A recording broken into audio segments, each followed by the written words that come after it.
Hello, hi, this is Frantz Kantor, cartoonist, illustrator, tune talker, blabbermouth, all these different things. Get my tiny pencil. So, today I'm doing another caricature. I'm here with Jim Bridges, and I'm the president of the Australian Cartoon Museum, and you forgot to say caricaturist. Caricaturist, yeah. So I'm also a caricaturist. Or are you a caricaturist? More of a character. Character. More of a cartoon character. Okay, so this is my idea today. We're going to actually I've done a couple of films of this guy, Ellis Green. So I'll go back here. This is Ellis Green, and Ellis Green is better known as WEG, of course, is an Australian cartoonist, not with us anymore, sadly, but quite a character, and Jim, you knew him personally. So I'm just actually looking at this is a comic strip. My God, look at the size of that. That's not a comic strip. That's his Saturday post. All the stuff during the week. He would do a thing on the Saturday Herald. Sorry, Weg's on the Weekend. Second page up the top. Yeah, Weg's World. Yeah, take a third of the page up. And I've got hundreds and hundreds and hundreds of them. I have to sort of catalogue and clean up and scan. This is WEG by WEG. So, you know, I mean, looking at the shoes and everything is very, very influenced by advertising, 1960s advertising, early 60s, late 50s advertising. So apparently he had like the world's biggest swipe file. You call it a swipe file. Most artists call it the morgue. Yeah, it's a morgue, place where you go to where you're running out of ideas. Yeah, I was pissed off because he gave it to Paul Harvey and not to me. So, but Paul Harvey was the bloke to hand it over to for all sorts of reasons. This cartoon shorthand that you see, this sort of things delegated to symbols, right, and very particular symbols at that. So this is like from an era of like greeting cards and advertising and things like that. So even the thick and thin line, you know, as I think I mentioned this before, the thickness of the line, if it gets thicker, it punches out of the background. Yeah. Also separates different elements from one surface to the other. Also had this sharpness about it. It had this incredible sharpness about it, especially the thick ones. It seemed to like if you touched it, you'd cut yourself. They just had this sharp look, you know, incredibly sharp look about them. Yeah, well, the beauty about this is WEG used to do these illustrations, and there were mascots and caricatures and things for football. And this is Australian rules football. And they were printed in the newspaper or put up on like posters. And you could actually see them and really, really clearly from the other side of the road. So my first experience with WEG, I mean, I would have been exposed to him in magazines and things. Well, after the grand final, if your but team, I really had. Well, after the grand final, for instance, if your team won, but I didn't have them. No, but in Melbourne, if your team won, WEG would do the poster, right? You'd have to pay for it, and all the money went to the Children's Hospital. And we raised about $5 million over the years, you know. Yeah. And people would stick it in their window. So you're walking past, people would stick it in the back of their car and all sorts of stuff. Yeah. So you saw it for about 3 or 4 months after the game finished, you know. Yeah. And you know the way he drew was just, and plus, I mean, I grew up with him. This is his texture. Is that the line? This is a caricature by Paul Harvey. Yeah. Who got the filing cabinets? Yeah. And well, let's get stuck into it. This is the image we're going to be working from today. The bloke he's actually drawing, who you can't see, he actually, that photo's taken from, someone came into his house and stole a bike. And the police came around and they said, what did he look like? And said, WEG just drew it instead of told him. Yeah. And as soon as he finished drawing, he handed it to the bloke. The copper said, oh, I know who he is. And he went and picked him up. That's a great story. It's a great story, yeah. All right, so I'm looking for, there's, you know, there's a lot of lines here, so we're going to have a lot of fun. He's getting light from the light source, but also from the window. Yeah, there's 2 light sources. Yeah. So it's 3-dimensional drawing. So you get one light source coming down on this direction, and then there's another one coming in from that direction. So the shadow is kind of in the centre, but probably more favoured onto the left-hand side of the object, of the head, right? So again, we're looking at favouring it's a head, it's a 3/4 view of a head. So there's going to be a little bit of perspective to look for, right? In the mask zone especially. The mask zone, of course, is this Mexican wrestling mask concept, otherwise known as the T-zone. Those of you do skincare, this is the T-zone. This is where the oil glands are in the face. I need to concentrate on something that has a pretty good idea of elements that have recognizable positions and relative sizes to one another. So it's the relative sizes and positions of these elements, the eyes, the nose, and the mouth, within this area. So it's the main area of where I'll be concentrating on, looking at applying a lot of little details and things. So the details, I've actually, thumbnailed this up, which I'm quite happy with the shape.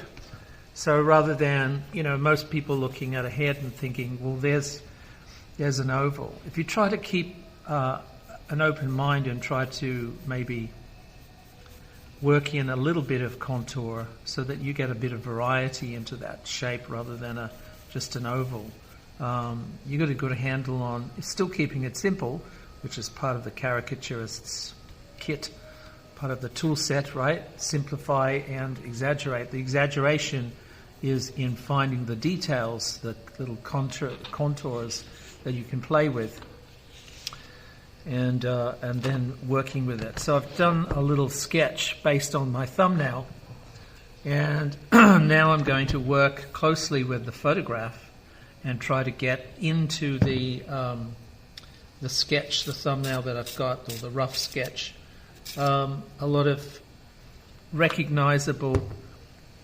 contours, recognizable details.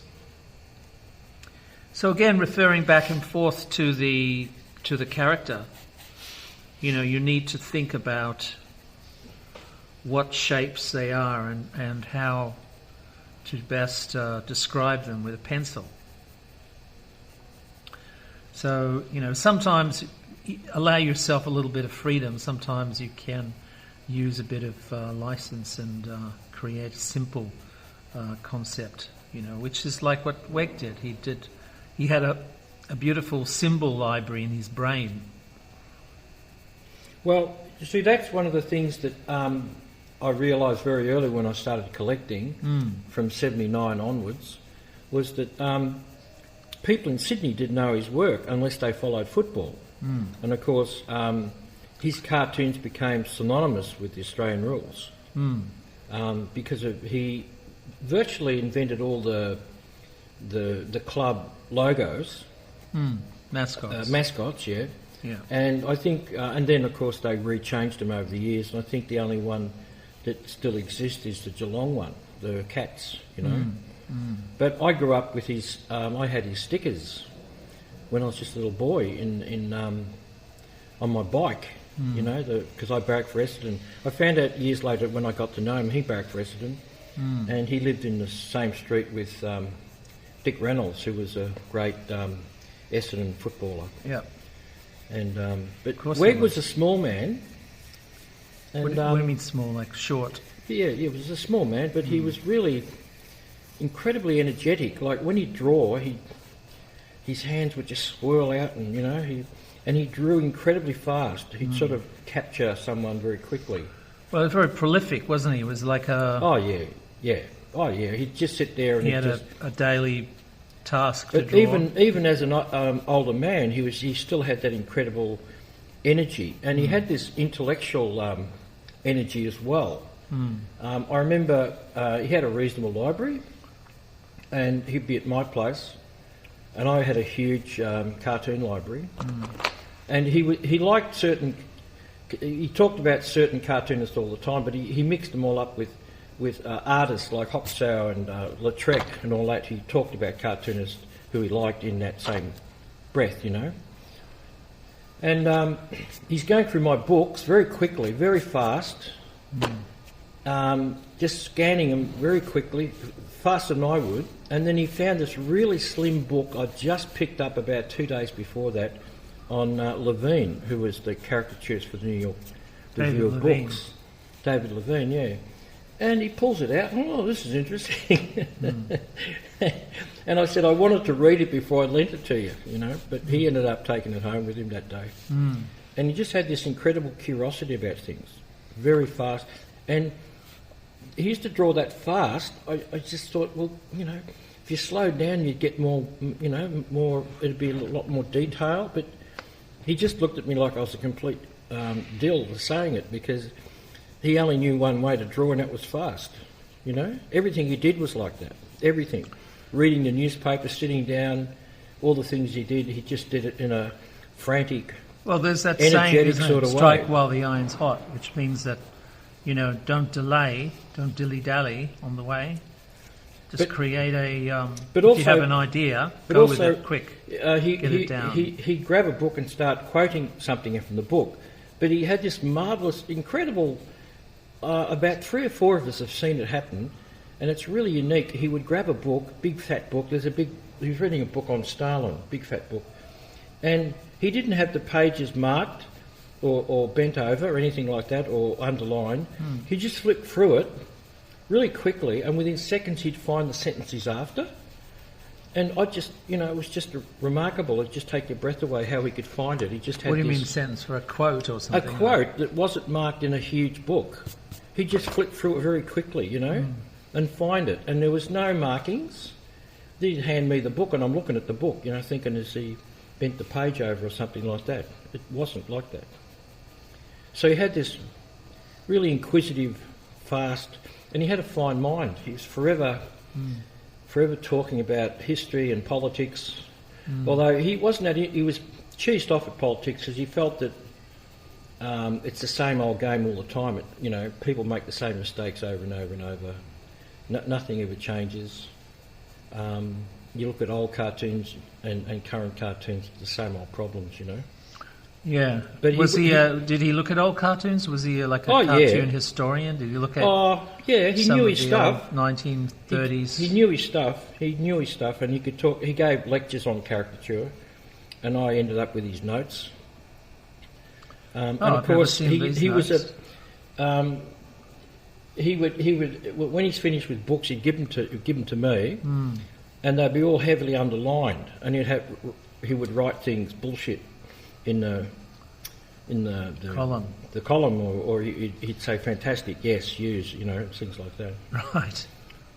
Okay. So never. But he wasn't allowed to go to the library, of course.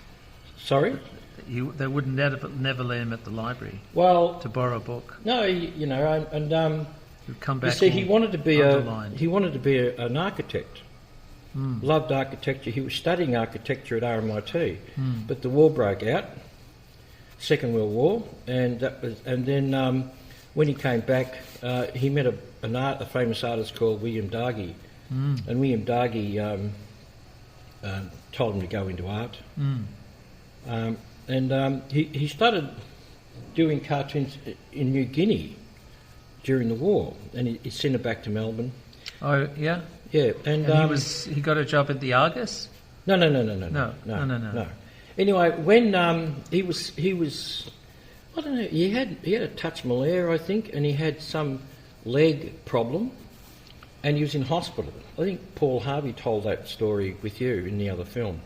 Anyway, he didn't have a uniform because they took it off him, and he was dressed in American uniform. And he went to, I think it was the Bulletin, or it was the Daily Telegraph in Sydney. Yeah. And he applied for a job as a cartoonist, and they thought he was an American. Oh, and right. they said, yes, no worries, you can have the job. And he turned up on a couple of days later to start work, and they sacked him because he wasn't American. You know what I mean? And he was really dark on Sydney after that, really dark for years, you know. And years later, he won an award for the Australian Cartoonists Association at the Stanleys, which are like the Oscars for cartooning in Australia. And he won one, and he was thinking, should I go up and get it? You know, I don't like Sydney and all that. They're mostly held in Sydney, but this was held in Woy Woy, which is where... Nowhere near Sydney. Well, that's where Spike Milligan and his family were for a while. Yeah. And his mum's still there. I think she died recently. I can't remember. But anyway, it was being held in Woy Woy. And he said to me, you want to come? And when WEG would ask me anything, I'd do it, because he was just that sort of man. He was an absolute prince of a man. Anyway, so when he got up the stage, he won the award, you see, and he gets up on the stage, and all he did was blast the hell out of Sydney and tell that story, and it was as fresh in his mind as if it happened yesterday, and it was 60, 70 years ago, you know. Right. Anyway, I don't think, not that he was a great hater or anything like that, but that really hurt him. And also, when he worked at the Herald, they had a change of editors, and they sacked him. They just thought he was too old-fashioned. And he had Herald Sun. No, the Herald. It was the Herald, because the Herald... Oh, the Sydney Morning Herald? The Herald, Melbourne Herald, was an afternoon paper. Right. And then when things started to go bad for newspapers, they joined up with the daily paper, the morning paper, the Sun, was pictorial, so it became the Herald Sun. And in Sydney it was the Sun Herald. Yeah. Well, they also had the Daily Mirror and the Daily Telegraph. And the Sydney Morning Herald. They had three papers in Sydney. Yeah, it was too many papers. Anyway, so Bill, he had this incredible capacity, and I would go over to visit him, and especially first thing in the morning, he'd be cursing and carrying on as you walked in, and he'd be, well, what's this rubbish? And he'd be looking at a loony cartoon in the Age, which he couldn't understand. It's sort of semi-poetic sort of musings of Loonig, but it didn't have the cut and thrust of politics as far as he was concerned. So he'd be cursing, well, what's this stuff about? And he was always, you'd walk into the kitchen, and everybody who got there early enough would smell the burnt toast. He complained about the burnt toast, but that's all he ever ate, you know? Real character, but a lovely man. He insisted on doing it himself, even though he would burn the toast. And maybe of course, symbolic of something. The conversation between him and his wife Joan over the table was lots of yelling and all that sort of stuff. It was quite normal. That's how they sort of communicated. Right. Anyway, he was a father figure to all of us, because basically he was the first cartoonist I was aware of ever in my life. I mean, even before I got onto the Disney comics, because he was in the papers, you know. Yeah. Gee, you give him a beauty, huh? Yeah, and he was... well, he's listening, you see. I've given him a thickie. He's listening now. Yeah, he was... like, you'd go, and then you'd have a talk with him and all that sort of stuff, and then you'd have to leave, and he was fascinated by cars. And he had... I think he had an Alfa Romeo car at one stage. Yeah, and with the WEG plates, William Ellis Green, and... That's a good... we should talk about that maybe, because, I've noticed that he wears a shirt with an embroidered WEG cartoon of self-portrait. Well, that's the world. That's WEG's world. Yeah. He's sitting on top of the world. So that's good for artists to think about branding. Well, WEG's world was also a shop. Did he own the shop? No, it was a partnership with his partner, and the whole shop had his stuff everywhere.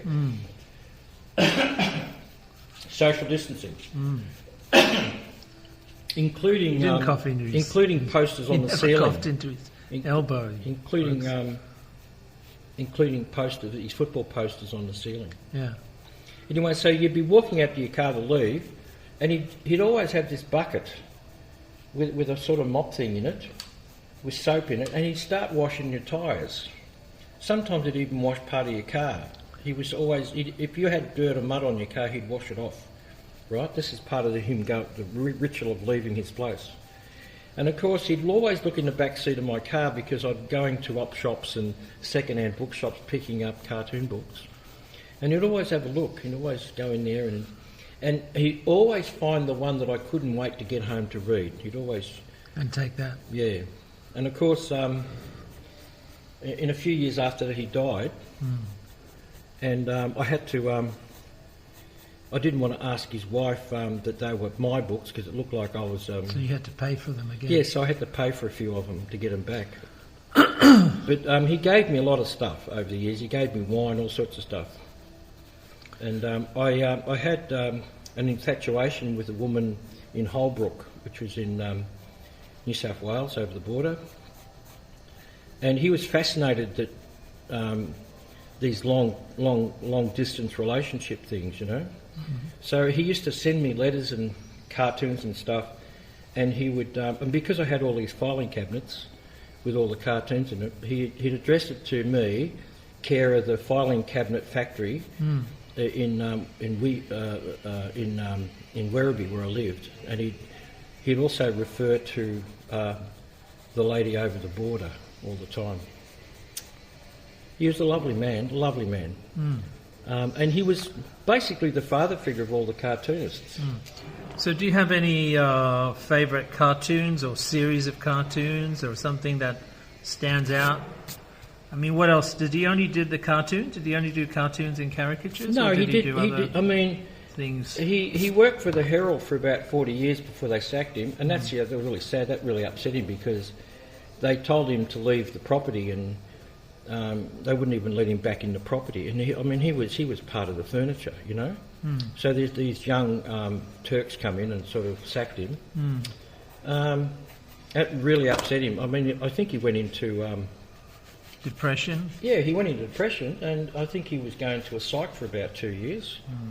But then he bounced back, and he actually became more popular, and he got more work than ever before because. With the football stuff? No, but just doing live stuff. All sorts of people. I mean, like every caricaturist in the last 20 years will tell you the same story. They could be 18 or they could be 60, and they'd be drawing, and people would say that he was WEG. All the caricatures were WEG because everybody knew he was. You know, he's the only. We have a very distinctive style. You know, like he I mean, the pen, he didn't use brush. It's a very quick style, but it's very... He used to use pen years ago, but when the textures came in, you know. Yeah. Even, there's no more textures anymore. But this is usually referred to like a brush or pen, where you actually push down harder and get a thick line. Now, of course, you've got the ability to have these in Procreate or Photoshop with a Wacom. So they're emulating the effect of this pressure linear ballet on the paper. And a lot of the lines you'll see are, I mean, you express how clean and sharp they are. Obviously with a texter they are, but he went over these lines with a texter or turned it to the chisel side of the texter to get them. But usually you have a thick line that either separates surfaces or things like outlines things, or to describe curvature. So that's what's actually happening over there. You've got these shapes, and he wants to tell you that these are curved surfaces, they're round. Yeah. So he's indicating light. It's part of his shorthand, Yeah. He never used pencil on live stuff. He'd just go straight to textures and... Yeah. You know. I'm not surprised. He drew lots. Yeah. And, would have a certain amount of stored information in his brain. And we always cracked the joke that they better tie his hands up when they put him in the box because he'll be drawing inside the box, you know, when he dies, you know. Right. And his wife actually said that when he watched people on TV, his hand would start moving like it's drawing him. Yeah. He didn't have a pencil in his hand, you know. He just sort of... Well, he'd be rehearsing it in his brain. Well, it was so sort of ingrained, you know, from the brain to the hand, you know. Yeah. There's actually there's a few exercises that if you know with drawing. One of them's called blind contour, which you actually look at the character that you're drawing and don't look at the paper. So blind contour means that you're drawing with almost like a pen or a pencil attached to your eyeball. So your gaze is actually the drawing implement. Nowadays, of course, you've got scientific things, you know, like they can follow your the direction of your eyes or and how long you spend looking at stuff. I talked about how fast he used to do everything. He could never have painted portraits or things like that because he was just so fast. He did everything fast, everything. Yeah. Like you'd be in a car with him, and just the way he'd lean over and take things out of a glove box and find things, you know. He just did, or pull things out of drawers and just go through them. He did everything fast. So his drawing became just, you know what I mean, it sort of adopted with that shorthand of his, you know, who did everything fast. So he could have never slowed down to... Well, maybe he didn't have the patience to do that. No, he didn't have the patience, but he also... We talked about it, and he basically said, well, he says everybody has their rhythm, everybody has their movement, everybody has their speed. Yeah. And that's mine, that's it, you know? Yeah, I believe that, that's true. Yeah, it's actually mine's quite slow. So it depends on...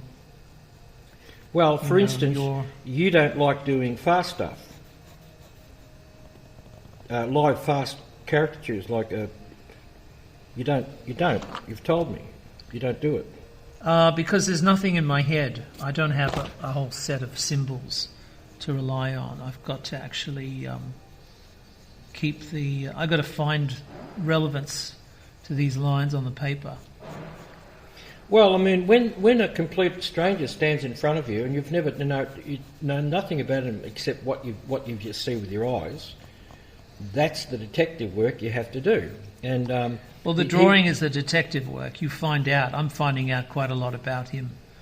Yeah, well, as you've said in previous drawings, I mean, the wrinkles and the shape of the skin and the way the muscles have been pulled more than the others tells you about whether he was a warrior or, you know, the way his eyes are, all those things tells you about him. Yeah.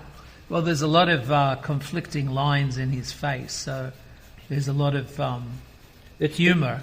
It's interesting too because consternation. He talked about he talked about missing and how a lot of caricatures miss the person.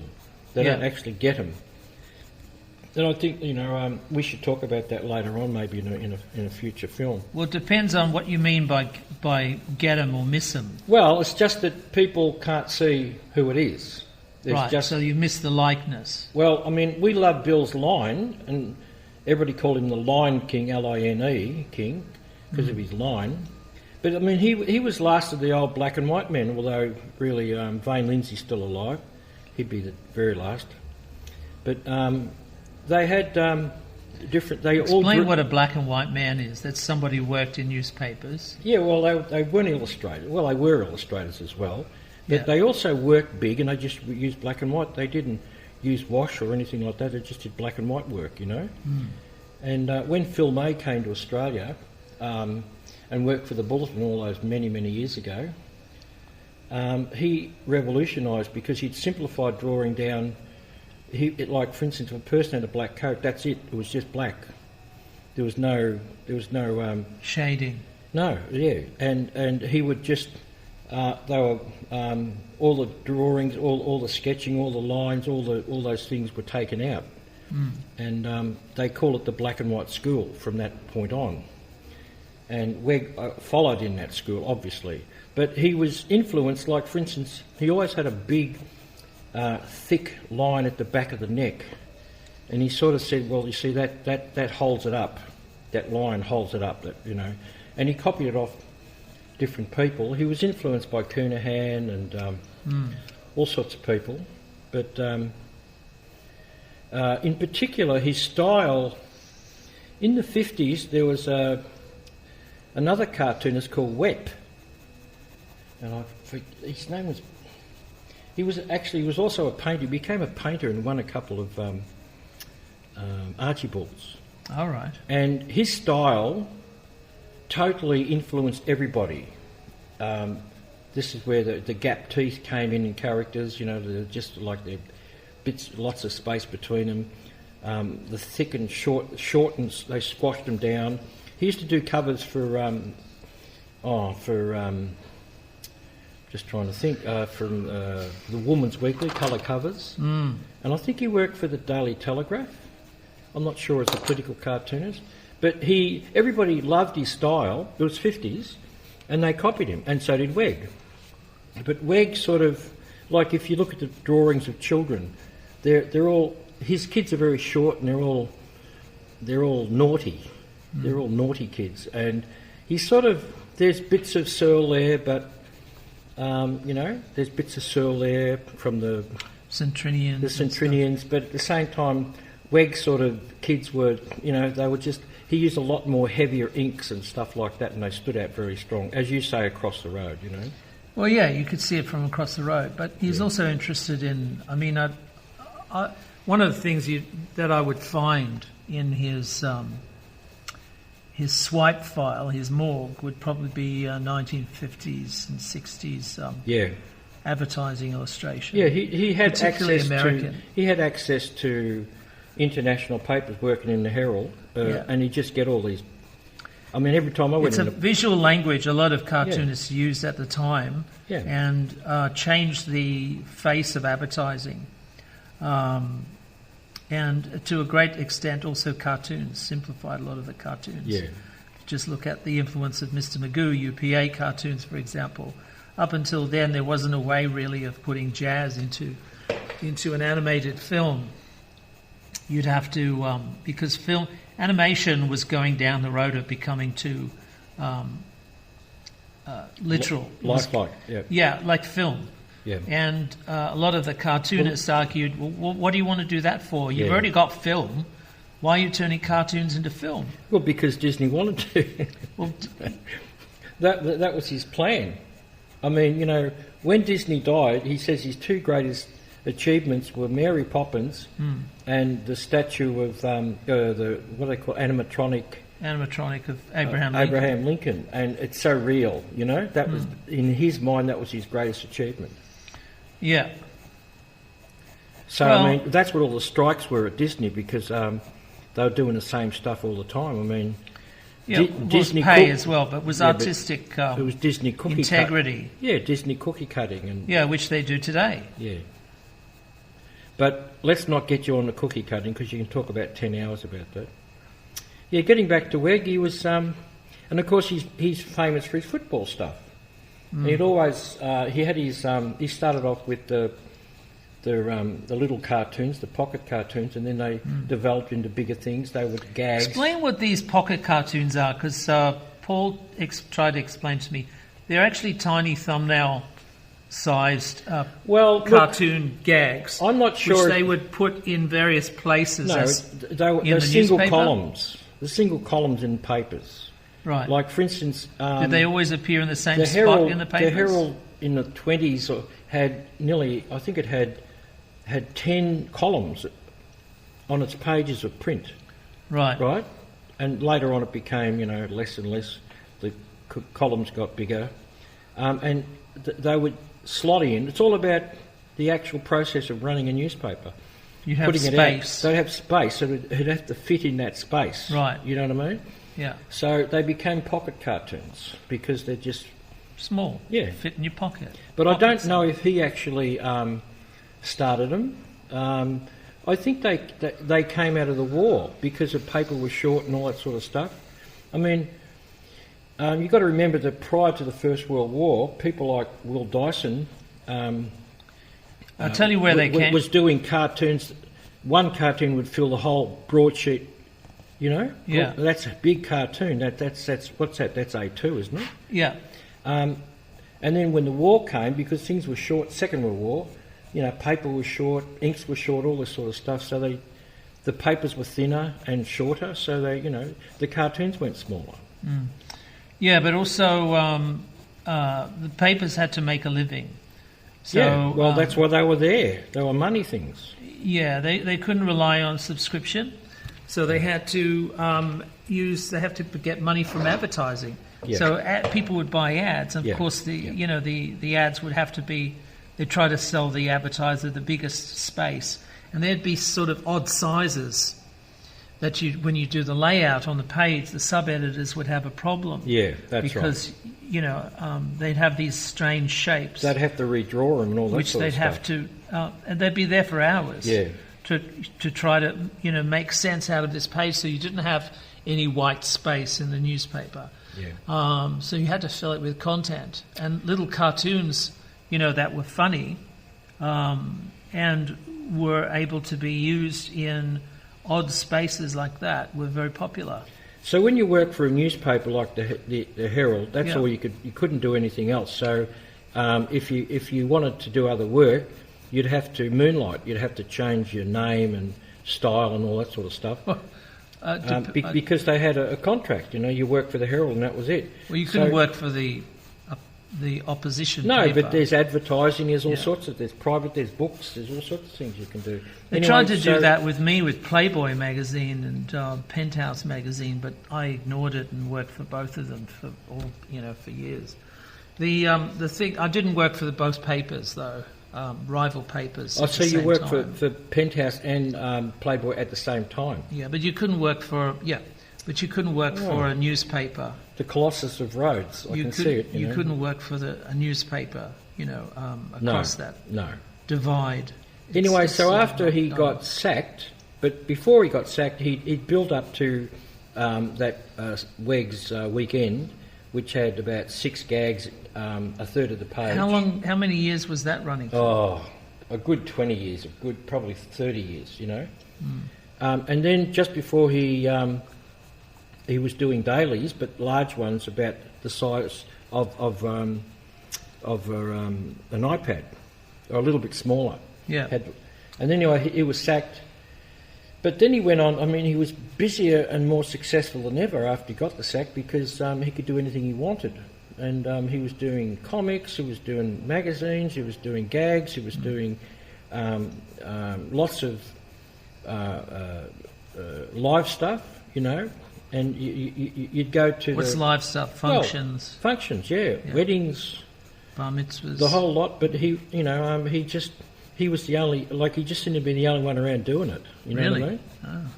And as I said, later on, when people, it didn't matter. All the caricaturists I've met and talked to, they're all got the same story that people thought he was WEG. They were all WEG, because WEG was this legend. And because he did that's because of the football stuff? Yeah. And the daily... That's right. And when actually he died, I collected all the things out of the newspapers that people put in, to remember him. And I put him in a booklet and I gave it to his wife. And one of the things in it was by this Vietnamese guy who...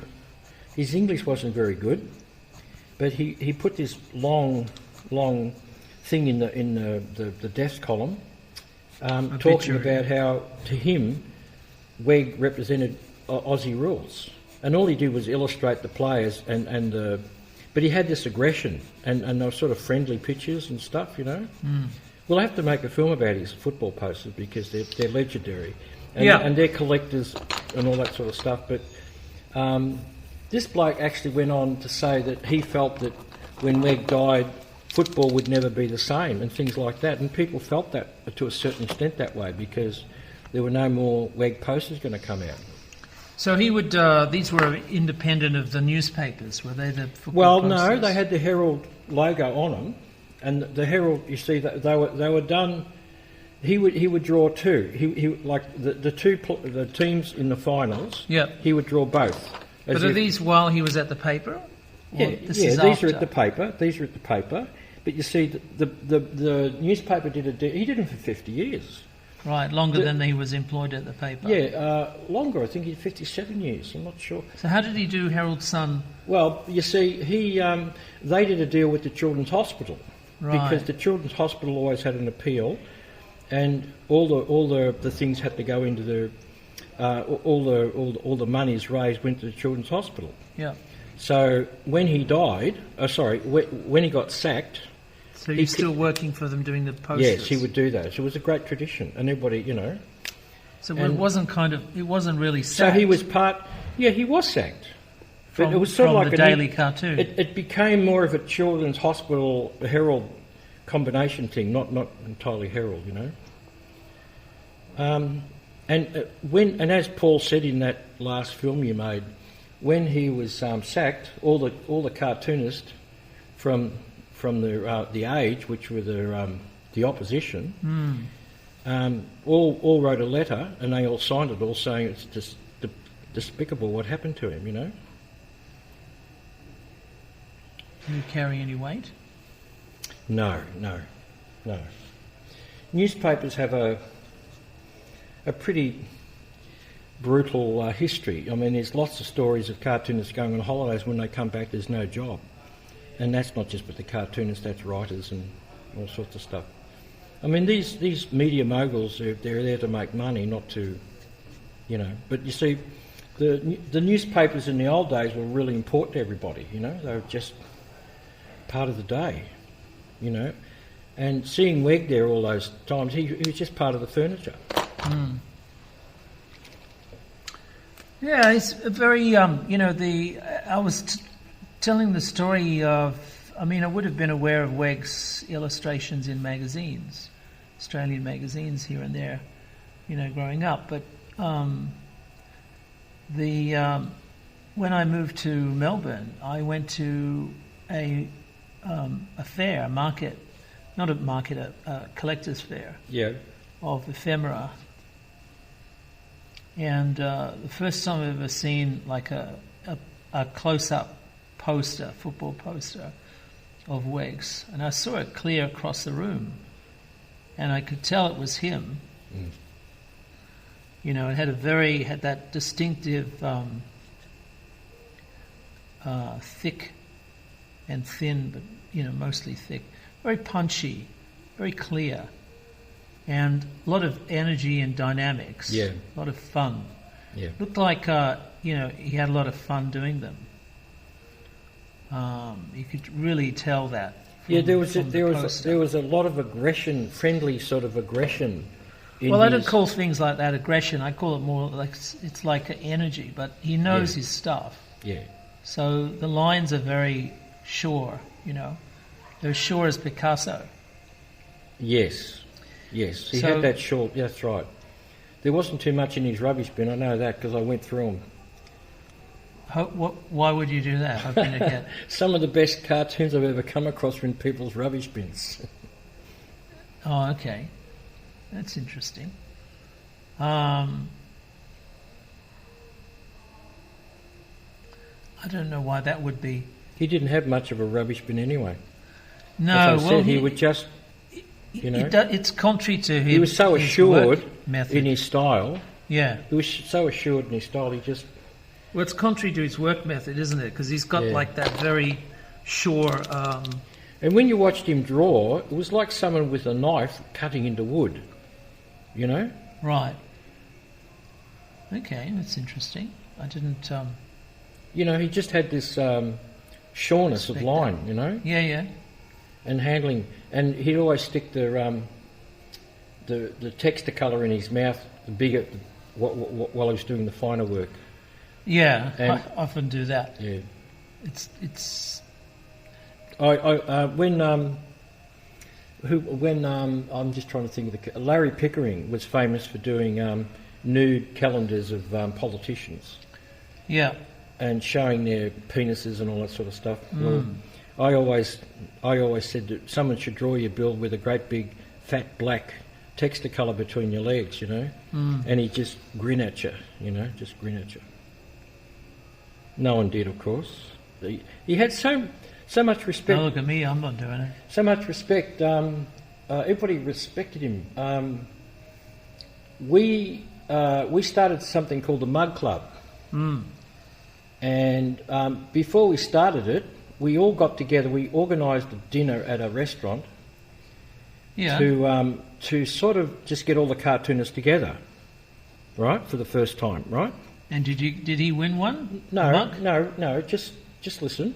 And it turned into everybody just got up because everybody stood up and said something, and everybody got up and just talked about WEG. It turned into a WEG fest. A spontaneous WEG fest, you know what I mean? This was after he died? No, this is before he died. And actually he wasn't there. I don't think he was there, or his wife wasn't there. I can't remember now. Anyway, and then out of that we went back to his place, and a whole bunch of us were sitting around the pool with his... he's always given us that Dutch beer in the green cans. Grolsch. No, something else. Anyway, he drank that, and he drank champagne, that's it. And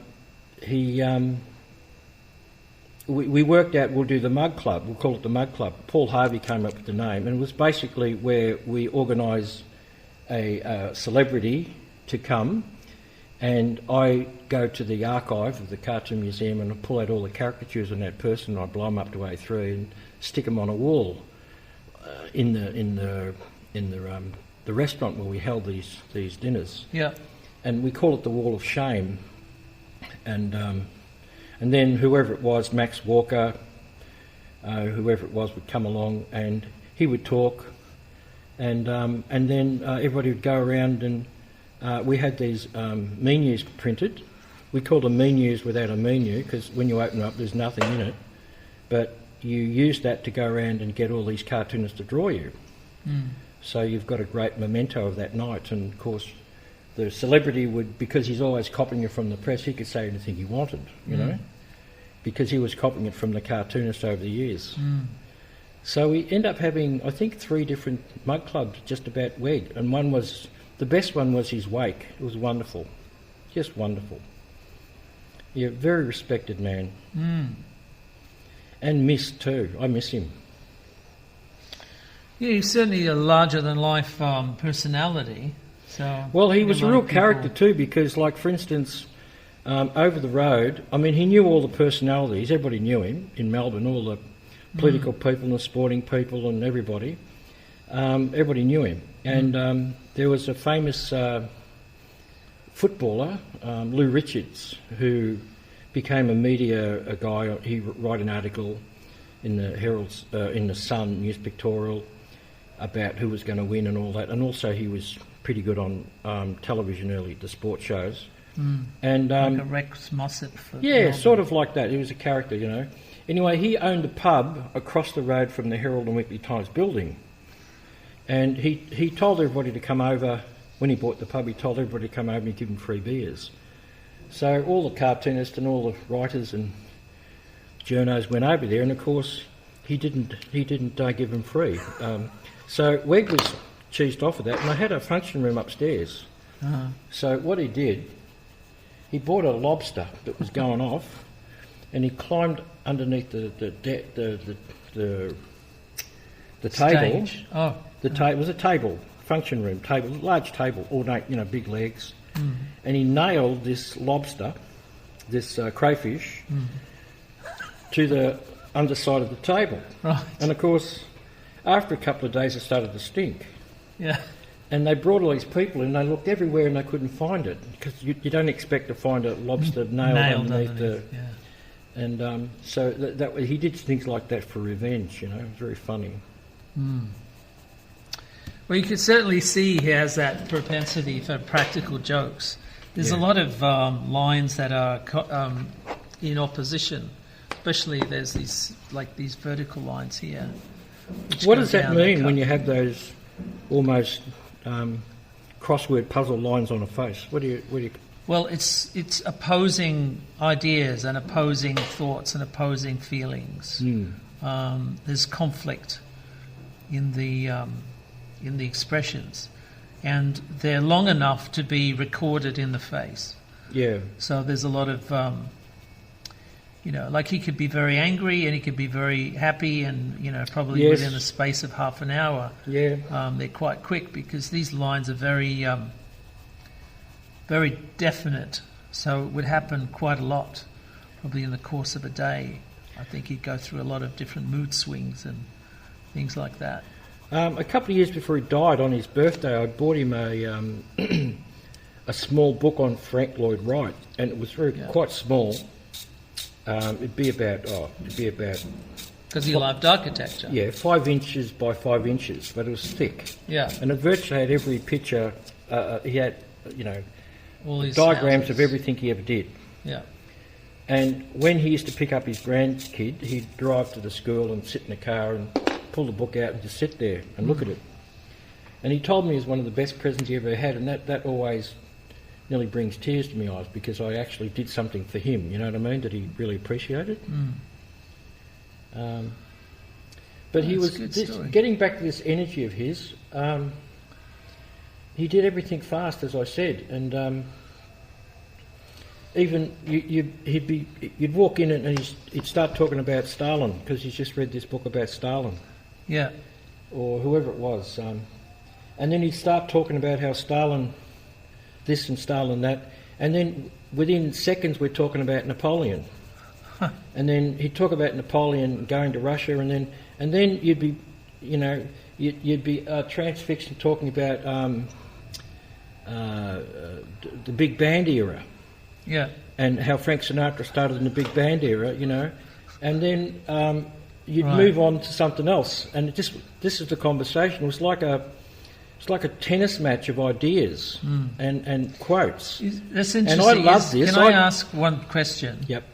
Did he do this while he's sketching? No. Or just... No, well, sometimes yes, but it was mostly with... Well, I mean, that's the experience I had with him, because we'd go on these sort of extended trips talking about ideas and stuff, and I'd go with him, and I would actually change the subject and he'd come with me, And people standing around would just... It's like we're talking a foreign language. They just all just watched, while we did this incredible sort of dance together with our wits and the subject matter. And he was so funny. He'd just come up with all sorts of quotes and stuff, and he would just mix in, like... I mean, I won't go into detail, but it was very funny, incredibly funny, and it was typical of him with his speed, And his eyes were always dancing. His eyes were always dancing, His eyes are dancing here. They're always dancing. Very mischievous. So he's just not very far away from a smile. And he was always talking about how I was talking about I had to shift, and he said, "Oh, don't worry, Jim will never be homeless. All he needs is a roof over his filing cabinets, and he'll be right." And he'd always, You've done The Lines Thicker Than Normal. Is that in memory of... Yeah. Well, I don't have a memory of him except from that poster, which I saw, from the other side of the room. This line in particular, he always did very thick at the back, because it said it anchored the head. You should stop telling me things while I'm drawing, because it tends to come out in the drawing. That's probably why that happened. It gave it more substance, so it's not tipping over. Yeah. So I love what you've done here. You put this great big thick line, which I've never seen you ever do, and then you put all the hair across. It's great. Yeah, I like to break it up. Yeah. So that it's not a definite and Scarf, the cartoonist, the great caricaturist who we all adore, came to Melbourne, and he was brought over by Silver K Galleries, and he was there to sign pieces of work. He was also... They were selling cells. Yep. Celluloid cells from the making of The Wall, Yep. And which he organised the animation for in that film. Yep. And, they were $5,000 each, $10,000 each, all the big ones, and he signed them. And I thought it was pretty crazy, because he designed them, but he never did the work, because someone else did it, because he didn't do cell work, he designed it, And anyway, so we'd all go over there. Anyway, WEG went first, and he'd already borrowed about 4 of my Scarf books. Right. And, I mean, I'd give him anything. If he asked me, I'd give him anything. and he rang me up and told me he was going over to see Scarf, because I had to go the day after. I couldn't come that day because I wanted to go with him. And he said, "Don't worry, I'll get Scarf to sign them," you know. And of course, when I go and see him, and then I went the next day and I met Scarf, and he signed. I had one book, big book, and he signed that, and we had a bit of a chat, and that's it. But it was a bit embarrassing because he's just God, you know, to us. And he stands there, he must have felt like uncomfortable, you know, hanging around. Anyway, I saw WEG about a week later, and he hands me the books, and they're all signed WEG. They're all signed to him? Yeah, they're all signed to him. Yeah. Very interesting story. Very interesting man.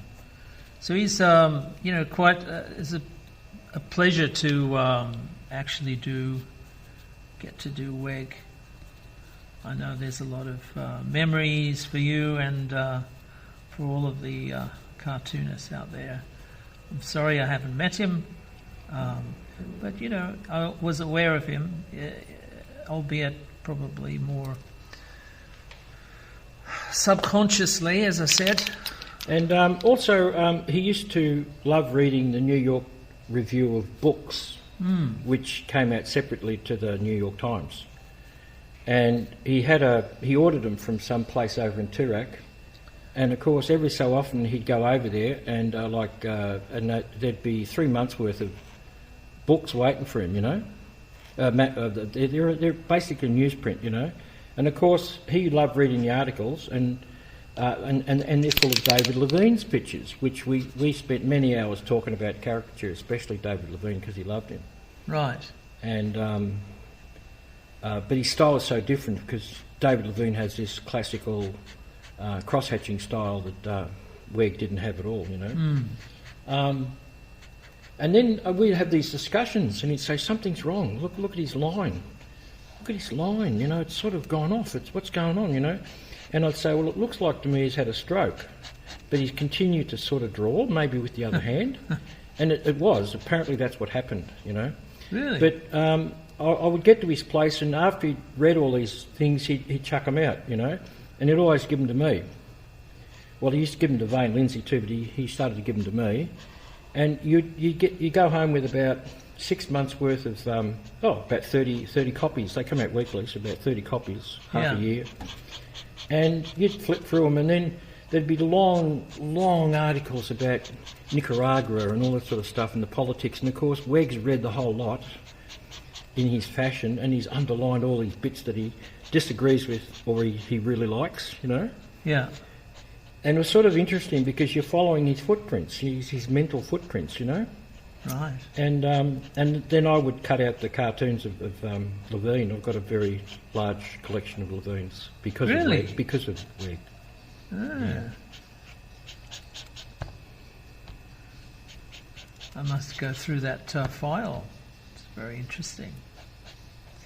David Levine, of course, is a very big influence on a lot of cartoonists.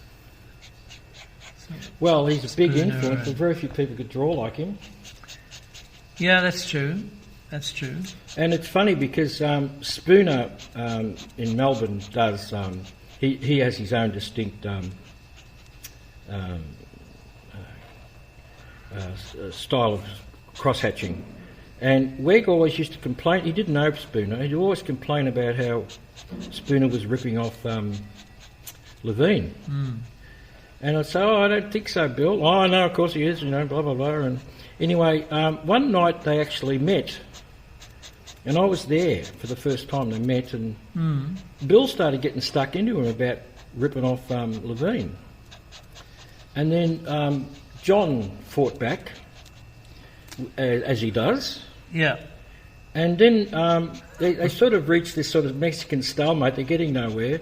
And then WEG found out that John's father was in New Guinea during the war because WEG was. And then they sort of started to talk about that. And then by the end of the evening, they were the greatest of friends, you know, sort of. Wow. And when I asked him later on about he changed his mind about Spooner ripping off Levine. Yeah. That's an interesting story. Of course, David Levine's got a very unique style today, but many American illustrators, not caricaturists, but probably illustrators, had that pen technique. Yeah. It's quite a common thing. Very elegant. All right, well, this is WEG, and this is my version of WEG. This is before, and this is after. And this is Frantz Kantor, and I've been here with... Thanks very much for drawing him. It's brought back a lot of memories. My pleasure. Yeah, Thank you for your anecdotes. This is Jim Bridges. I feel like I know him better now. Yeah, well, it's interesting how you talk about how you get to know someone drawing them. I think that's really interesting. Yep, okay. Well, as we say in the show business, catch you on the flip side. Bye-bye. Bye-bye.